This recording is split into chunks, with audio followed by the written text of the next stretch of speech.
J'entends encore le son de leur rire. C'est la première chose que j'ai entendue en poussant la porte de ma propre maison cet après-midi-là. Un rire étouffé et nerveux, mêlé de chuchotements.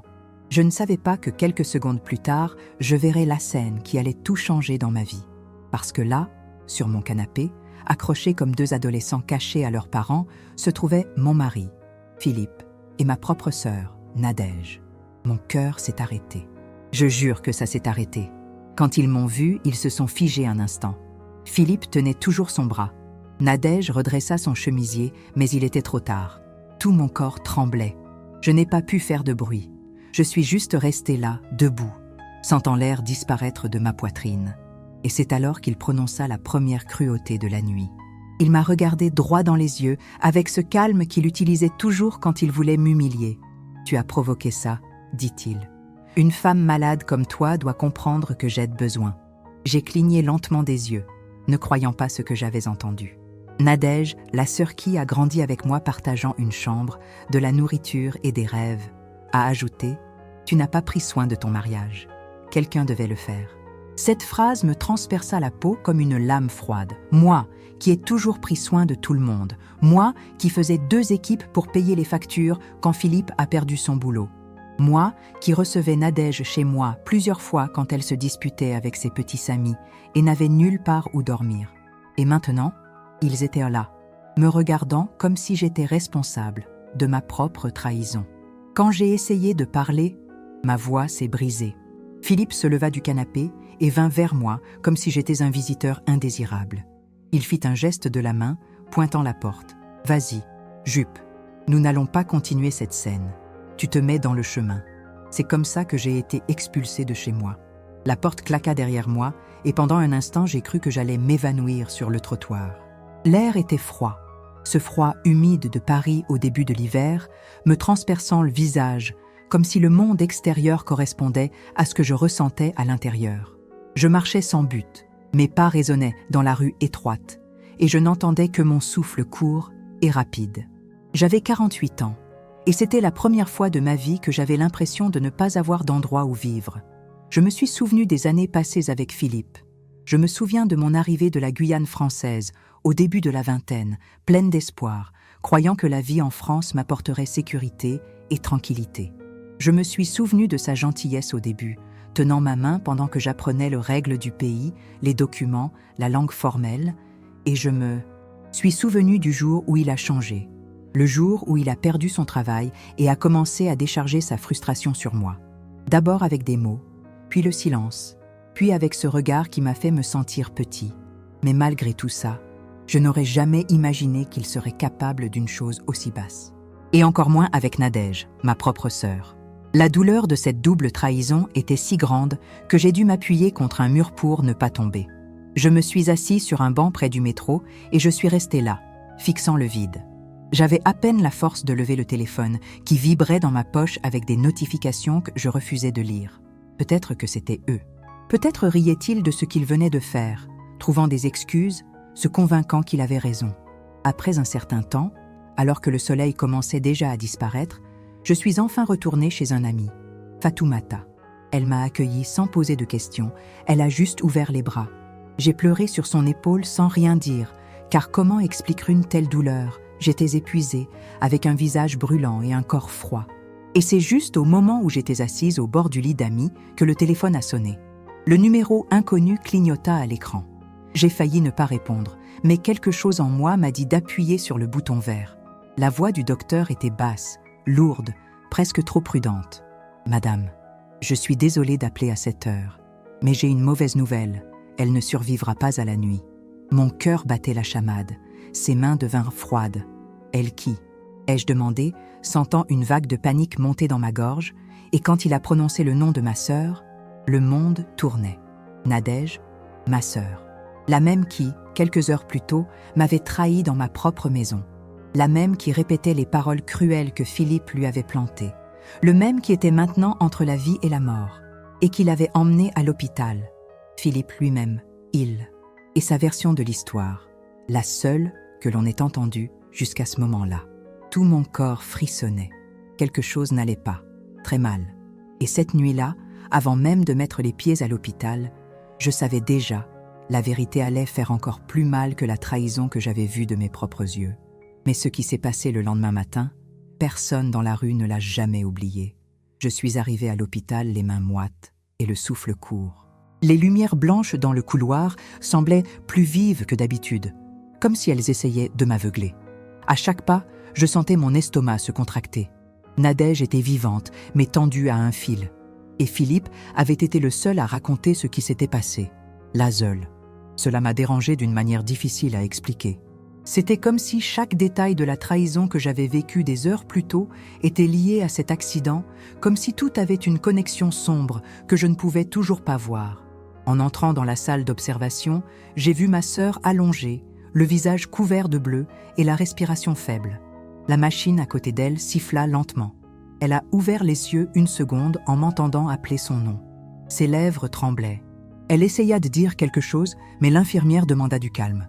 Pourtant, j'ai écouté, très discrètement, presque un souffle. Elle a dit « Ce n'était pas un accident ». Ça m'a traversé comme un coup. J'avais la tête qui tournait. Je ne savais pas si elle était consciente, si elle était confuse, mais ces 3 mots ont tout changé.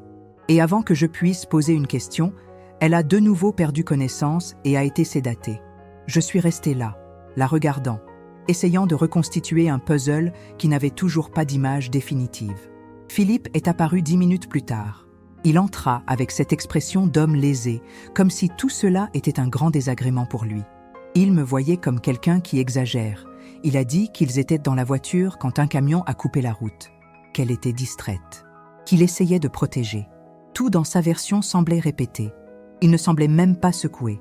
Pas de larmes, pas de voix étranglée, rien. Quand je lui ai demandé pourquoi ils étaient ensemble, il a répondu qu'elle avait besoin de parler de moi, qu'elle était inquiète. J'ai senti la colère monter dans ma poitrine comme une flamme. C'était un mensonge, je le savais. Mais il parlait si calmement que, pendant une seconde, j'ai douté de ma propre mémoire. C'était le pouvoir que Philippe avait toujours sur moi. Il pouvait déformer la réalité avec des mots simples, comme s'il possédait la vérité. La première humiliation de l'ascension est venue quand il m'a emmené dans le hall de l'hôpital pour parler, converser. Ce mot a toujours été dangereux dans sa bouche. Il m'a coincé près de la porte vitrée et m'a dit, sans aucune honte, que j'étais trop émotive, que je ne savais pas comment gérer les conflits, que peut-être il vaudrait mieux que je m'éloigne de ma famille quelques jours. J'ai entendu ça et j'ai senti ma poitrine se serrer. Moi, m'éloigner de ma famille, la famille que je portais toujours sur mon dos? Il disait tout d'une voix basse et contrôlée, comme s'il conseillait un enfant. J'avais envie de crier, mais je n'y arrivais pas. J'ai eu honte, même si je n'étais pas de ma faute. La deuxième tension est apparue quelques heures plus tard, lorsque j'ai parlé à l'équipe médicale. Une des infirmières a mentionné que Philippe avait dit que Nadège était agitée et insistait pour sortir de la voiture quelques instants avant l'accident. Ça n'avait aucun sens. Ma sœur n'était pas du genre à se jeter dans les risques.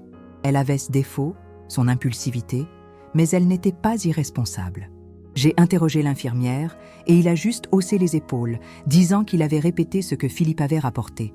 C'est à ce moment-là que mon cœur s'est emballé. Je me suis rendu compte que personne n'avait entendu sa version. Rien que lui. Et c'était exactement la personne en qui je ne pouvais pas avoir confiance.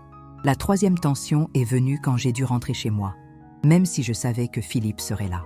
J'avais besoin d'obtenir des documents, des vêtements et quelques papiers auprès de Nadège, car le médecin demandait des antécédents d'allergie. J'ai gravi les escaliers du bâtiment avec des jambes lourdes. Avant d'ouvrir la porte, j'ai entendu des voix. Philippe est quelqu'un, peut-être un voisin. Il parlait fort, avec l'air d'une victime. Elle a dit que Nadège avait paniqué dans la voiture, qu'il avait essayé de la tenir, qu'elle s'était jetée dehors. J'avais la nausée.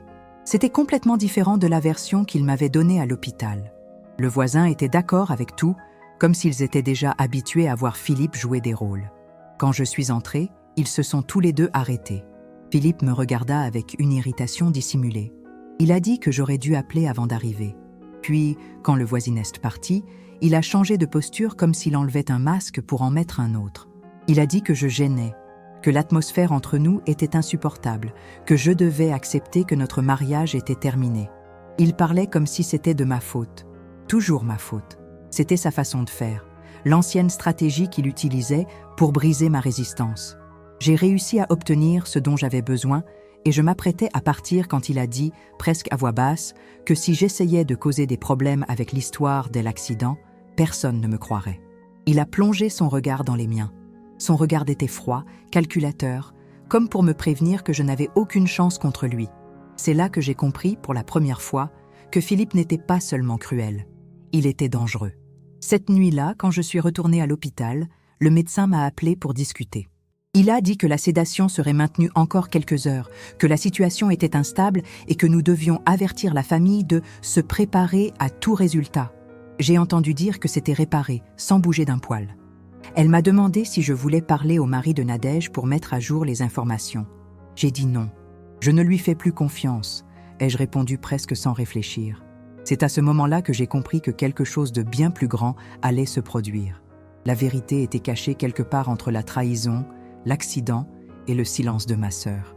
Et j'étais la seule personne prête à la rencontrer. Mais ce que j'ai découvert dans le couloir de l'hôpital ce matin-là, cela changerait tout à jamais. L'aube à l'hôpital régnait d'un silence étrange et lourd, comme si chaque couloir portait des histoires que personne n'osait raconter. J'étais assis dans un vieux fauteuil, mon manteau serré contre ma poitrine, essayant de garder mon esprit stable en attendant des nouvelles. Les heures passèrent lentement. À chaque sifflement des machines venant du bout du couloir, mon cœur battait la chamade. Je ne pouvais me défaire de l'impression que Philippe cachait quelque chose de terrible. Vers 3 heures du matin, je suis allée au café pour prendre un café afin de calmer ma fatigue. Sur le chemin du retour, j'ai entendu 2 infirmières parler derrière le comptoir d'information. Ils parlaient de Nadège, pensant que je n'écoutais pas. L'un d'eux a commenté que le mari de la patiente avait fait scandale plus tôt, insistant pour entrer dans la chambre après les heures de travail, affirmant que c'était son droit. L'autre répondit qu'il semblait trop en colère pour quelqu'un qui venait d'assister à un accident. J'ai senti un frisson monter dans mon corps. Philippe m'a encore menti. Il disait qu'il était calme, collaborait, mais en réalité, il mettait la pression, contrôlait, essayait d'imposer son propre récit. Plus tard, je suis allée aux toilettes pour me laver le visage. Quand je me suis regardée dans le miroir, j'ai vu une femme fatiguée, aux yeux rouges et à l'âme lourde. Je me souvenais de ma mère, à Cayenne, disant toujours que certaines personnes sont comme des rivières troubles. Plus on essaie de voir le fond, plus l'eau bouge et nous se trompe. C'est à ce moment-là que j'ai entendu des pas derrière moi. C'était Laurent, le frère cadet de Philippe. Il était toujours distant, mais jamais impoli. Il avait l'air mal à l'aise, comme s'il portait un poids qu'il ne voulait pas porter. Il a dit qu'il avait besoin de me parler. Laurent m'a emmené dans la cour extérieure, où l'air était froid et humide. Il redressa son manteau, prit une profonde inspiration et avoua que Philippe avait passé l'après-midi à boire avant l'accident. J'ai senti le sol disparaître un instant. Il a dit que les deux étaient disputés plus tôt parce que Philippe était excité, parlant sans arrêt de moi et de Nadège. Laurent essaya même de prendre les clés de sa voiture, mais Philippe partit quand même. Quand Laurent eut fini de parler, il resta silencieux, comme s'il craignait d'en avoir trop dit. Je l'ai remercié doucement et je suis restée là, seule, essayant de comprendre comment assembler toutes les pièces. Le microclimax est arrivé quelques minutes plus tard, quand je suis retournée dans le couloir de l'infirmerie et que j'ai trouvé Philippe en train de se disputer avec le médecin responsable. Il parla fort, comme s'il voulait l'intimider. Il a dit qu'il voulait transférer Nadège dans un autre hôpital, qu'il ne faisait pas confiance aux soins, qu'ils allaient la laisser mourir là-bas. Le médecin garda une posture ferme, affirmant que c'était impossible dans cet état. Il s'est retourné et m'a vu en train de le regarder. Pendant 1 seconde, son visage se figea.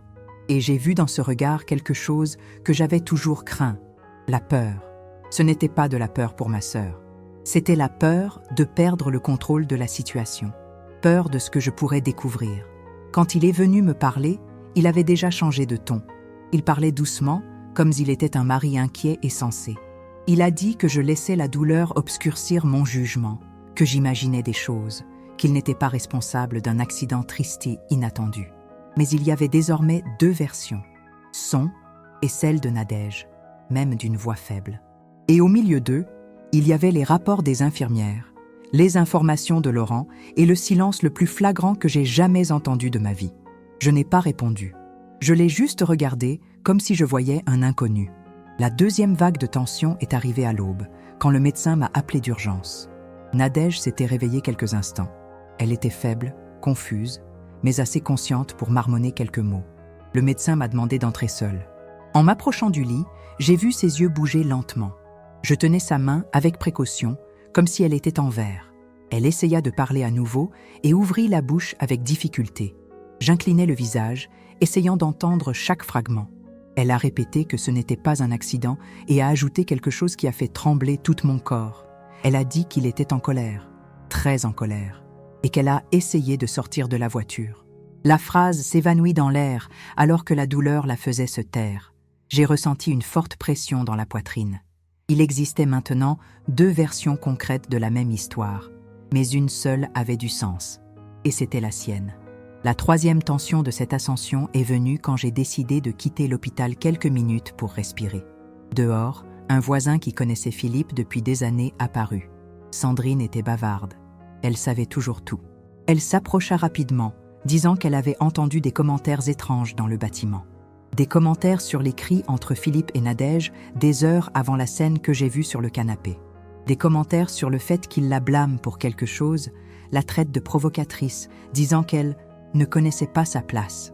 À chaque mot de Sandrine, je sentais l'air autour de moi se refroidir. Elle m'a attrapé par le bras et m'a dit que je devais faire attention, que Philippe n'était pas l'homme que je croyais. Quand je suis retournée à l'hôpital, j'avais déjà pris une décision. Je n'allais plus accepter sa version. Je n'allais plus lui permettre de parler en mon nom, en celui de ma sœur, ou au nom de la vérité. Ce matin-là, je me suis promis de découvrir ce qui s'était vraiment passé dans cette voiture. Mais ce que j'ai entendu dans la salle du directeur médical, quelques minutes plus tard, a rendu tout ce que je pensais insignifiant face à la véritable gravité de la situation. Le directeur médical m'a appelé en urgence. Son expression n'était plus neutre qu'avant. Elle était sérieuse, lourde, comme si elle portait quelque chose qu'il fallait dire avec beaucoup de précaution. Elle m'a demandé d'entrer dans la petite pièce à côté de la station d'allaitement. Quand il a fermé la porte, j'ai senti mon estomac se nouer. Elle prit une profonde inspiration avant de parler. J'ai dit que certains détails du rapport de mon mari ne correspondaient pas aux examens. L'impact sur le corps de Nadège n'était pas compatible avec quelqu'un qui avait essayé de sortir seul de la voiture. Il y avait des marques sur ses bras qui suggéraient une retenue, pas une tentative de fuite. Je fermai les yeux une seconde, essayant de retenir la vague d'émotions qui arrivait comme une tempête. Le directeur a poursuivi sa parole, affirmant que, selon le protocole, ils avaient appelé l'équipe juridique de l'hôpital et que la police serait consultée. Quand elle a prononcé le mot « police », j'ai senti mes jambes trembler. Enfin, quelqu'un a vu ce que je savais déjà. C'est précisément à ce moment que la porte s'ouvrit brusquement. Philippe entra sans demander la permission. Il avait l'air d'une tempête sur le point d'exploser. Il m'a regardé, puis le réalisateur, puis de nouveau vers moi. Il a demandé de quoi nous parlions, a exigé de savoir pourquoi il n'avait pas été appelé, pourquoi il cachait des informations. Il parlait vite, les mains agitées, comme un homme qui voit son château de mensonges s'effondrer. Le principal demanda le calme, mais il était loin d'en vouloir. Il s'est tourné vers moi et avec ce regard que je connaissais bien, celui qui disait que tout était toujours de ma faute. Il m'a demandé ce que j'avais inventé cette fois. Il a dit que j'essayais encore une fois de ruiner sa vie. Encore une fois. Ça m'a frappé d'une manière étrange. Je ne répondais plus comme avant. Je n'ai pas rapetissé. Je ne me suis pas excusé. Je n'ai pas détourné le regard. Je suis restée immobile, stable, fixant cet homme qui, pendant des années, avait réussi à me démanteler avec des phrases calculées. Et c'est à ce moment-là que le réalisateur a dit quelque chose qui a complètement changé son visage. Elle a averti que la police arrivait. Ce n'était plus une question d'opinion. Ce n'était plus lui contre moi. C'était une affaire médicale, avec des preuves matérielles. Son silence ne dura qu'une seconde, mais il me suffit pour voir la vérité dans la profondeur de ses yeux. Il savait qu'il avait perdu le contrôle. Il essaya de répliquer, mais cette fois sa voix n'était pas forte. Il tremblait. Il a dit que tout cela n'était qu'un malentendu. Il a dit que sa sœur était confuse. Il a dit que j'étais émotive. Mais chaque mot de sa part martelait la pièce comme s'il était plus faible que le précédent. Il toucha la poignée de la porte, comme pour s'échapper de là, mais le principal lui demanda d'attendre les agents. Il insistait pour voir Nadège. Il devait lui parler. Son désespoir n'était pas de l'amour. C'était la peur de ce qu'elle pourrait dire en se réveillant vraiment. J'ai compris qu'il était temps. Le moment où une femme attend toute sa vie alors qu'elle vit sous manipulation. C'était mon tour de parler. J'ai pris une profonde inspiration et j'ai dit, sans élever la voix, que je savais pour la consommation, que je connaissais les discussions. Ça, je le savais d'après la première version qu'il a racontée à l'hôpital, que je savais pour le second avec le voisin. Et maintenant, avec le principalat, avec les preuves, avec ma sœur entre la vie et la mort, il n'avait aucun moyen d'y échapper. Il resta immobile. Ses yeux devinrent petits, plissés, comme s'il cherchait une sortie qui n'existait plus. La porte s'ouvrit de nouveau, cette fois lentement. 2 policiers sont entrés, demandant le calme, expliquant qu'ils devaient entendre son témoignage et attendre des instructions du procureur. Philippe essaya de sourire, un sourire tordu, forcé, que j'avais vu d'autres fois quand il avait été confronté. Mais ça n'a pas marché. L'un des officiers lui demanda de les accompagner dans le couloir. Il essayait encore de dire qu'il avait besoin de temps, qu'il était secoué, mais la directrice croisa simplement les bras et dit que l'hôpital avait le devoir de protéger les patients, et qu'il y avait des signes clairs d'agressivité. C'est là, dans ce petit moment entre l'ordre du policier et sa réaction, que le masque est vraiment tombé. Philippe m'a lancé un regard que je n'oublierai jamais. Ce n'était pas de la haine, ce n'était pas de la colère, c'était une défaite. Il a finalement compris qu'il n'avait plus de pouvoir sur moi, ni sur le récit, ni à propos de ma sœur, ni pour l'avenir. Il fut escorté hors de la pièce. Le couloir semblait plus large, comme si l'air avait enfin pu rentrer dans mes poumons. Quand ils ont tourné le coin, j'étais seule avec le réalisateur. Elle a posé sa main sur mon épaule et m'a dit que j'avais été courageuse. Je ne me sentais pas courageuse. Je me sentais vidée. Mais quelque chose en moi a fleuri à cet instant. Le sentiment que la vérité, même douloureuse, trouvait enfin de la lumière. Je suis retournée dans la chambre de Nadège. Je me suis assis à côté d'elle, lui ai tenu la main et j'ai senti sa respiration se stabiliser un peu. Je ne savais pas si elle allait survivre, mais je savais que si elle se réveillait, pour la première fois de sa vie, elle serait protégée. Et moi aussi. Mais ce qui s'est passé lorsque la police est revenue à l'hôpital cet après-midi-là, cela changeait le cours de tout d'une manière à laquelle même je ne m'attendais pas. L'après-midi arriva sous un ciel gris et lourd, comme si le monde entier retenait son souffle. J'étais dans la chambre de Nadège quand j'ai entendu des pas fermes dans le couloir. La police était revenue. 2 agents sont venus à la porte et ont demandé s'ils pouvaient me parler. Mon cœur battait la chamade, mais cette fois ce n'était pas de la peur. C'était le sentiment que, enfin, quelque chose s'alignait. Ils ont déclaré que Philippe s'était une fois de plus contredit lors du témoignage. Les versions ne correspondaient pas entre elles, ni aux examens, ni à ce que les voisins Ethel, membres de la famille, avaient rapporté. L'un d'eux a mentionné que le procureur avait autorisé une enquête formelle. Une autre phrase que je n'aurais jamais cru entendre. Il lui était interdit de venir vers moi ou ma sœur jusqu'à nouvel ordre. J'ai ressenti un mélange de soulagement et de douleur. Soulagement que la vérité soit enfin reconnue. Douleur parce que je n'aurais jamais imaginé vivre cela dans ma propre famille. Quand les flics sont partis, je me suis permis de prendre une grande inspiration. La pièce semblait plus lumineuse, comme si la lumière était revenue. Quelques heures plus tard, le médecin entra avec un sourire discret.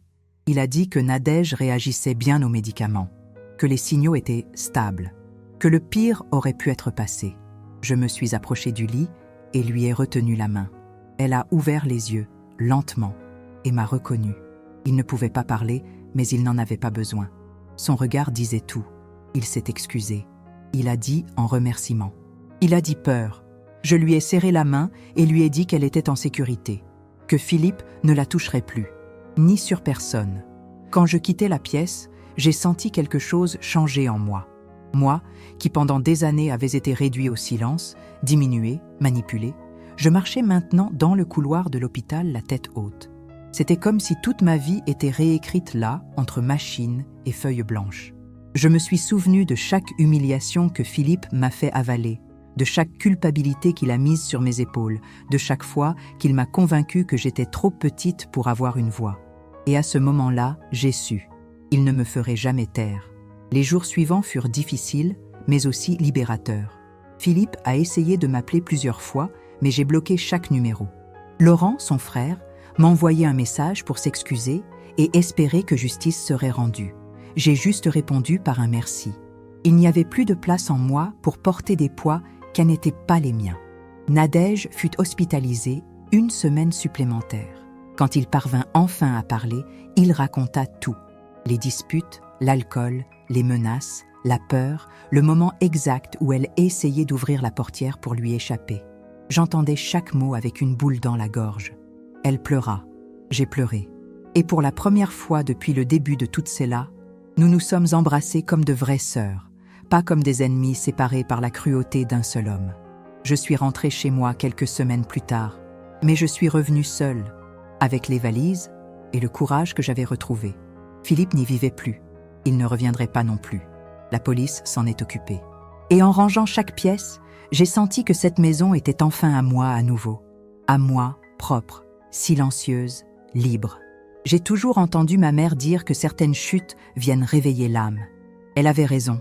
La douleur de cette nuit-là a failli me détruire, mais elle m'a aussi ouvert les yeux. Aujourd'hui, je marche régulièrement. Je ne laisse plus personne décider de ma valeur. Et tout ce qui s'est passé m'a appris que la vérité peut prendre du temps, mais quand elle arrive, elle éclaire tout autour d'elle. Si cette histoire vous a touché, commentez Justice Donne.